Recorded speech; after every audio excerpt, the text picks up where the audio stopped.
দর্শক, আমি কিছু চারা বিক্রেতার সাথে কথা বলি, তাদের ব্যবসা কেমন চলছে এবং কি চারা কেমন নিতে আসছে, তো তাদের সাথে কথা বলি। এই জায়গায় আপনারা আসলে কোনো বিভিন্ন ধরনের চারা পেয়ে যাবেন, যে কোনো চারা নিতে পারেন। আসসালামু আলাইকুম কাকা, ভালো আছেন?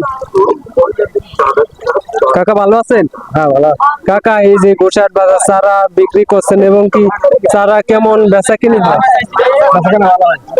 ভালো হয়। তো কাস্টমার কেমন আসে? ভালোই আছে। যাক, প্রতিদিন কি আসলে চারা পেয়ে যাইবো? না, শুক্রবার শুক্রবার শুক্রবার আর সোমবার তারা বলছে যে চারা পাইবো। শুক্রবার আর সোমবার কলম চারা আসে বেশি। গোসাইট বাজার কলম 2 দিনে হাট বসে, সোমবার আর শুক্রবার। যে কোনো ধরনের চারা আপনারা নিতে পারবেন। হ্যাঁ, এখন কলম চারার দাম মোটামুটি বেশি। যারা চারা নিতে আসেন না অবশ্যই আসবেন, চিনিয়ে রাখেন গোসাইট বাজার নামার বাজার একদম।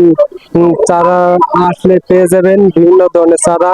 তো আমি কিছু কাস্টমারের সাথে কথা বলার চেষ্টা করি। ভাই ভালো আছেন? হ্যাঁ আছে ভাই। ভাই চারা নিতেছেন? না ভাই, আমরা এখানে থাকি। ও আচ্ছা আচ্ছা, তো চারার কেমন দাম চাচ্ছে এবং কি? সারা দাম কম আছে। ও, চারার দাম কম আছে। লইছেন নাকি লইবেন? না, আমরা চারা এখানে চারার কাজ করি আর কি। ও আচ্ছা আচ্ছা, তারা চারার কাজ করে, তারা কাস্টমার না। কাস্টমার আরেক পাশে আছে, আমি তাদের কাছে জিজ্ঞাসা করি। তো কাকা ভালো আছেন? কাকা চারা নিতেছেন? না, এইভাবে আইসা। ও আচ্ছা আচ্ছা, চারা দেখতাছেন না আইসা? তো ভালো লাগছে দেখা? ভালো লাগছে। তো নিতে মন চায় না নাকি? না, নিয়ে লাভ নাই, মরিয়া যায় পানিটা দিয়ে মরিয়া যায়। ও, মরিয়া মরিয়া যায়। ভালো ভালো। ভালো। এখন চারার দাম কম আছে কারণ বর্ষাকাল, চারা তো অনেক বাসে, আবার বাসে না, এই জন্য কাকাই দেখতে আসছে, নিতে আসে না। কিন্তু চারার দাম কম আছে, যারা এখন আসেন না অবশ্যই আইসা নিতে পারবেন। যারা এখনো আসেন না অবশ্যই আসবেন।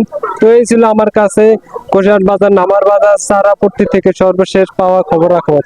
তো নতুন কোনো খবর পেতে আমার ফেসবুক পেজের সাথেই থাকবেন। ধন্যবাদ সবাইকে। আসসালামু আলাইকুম।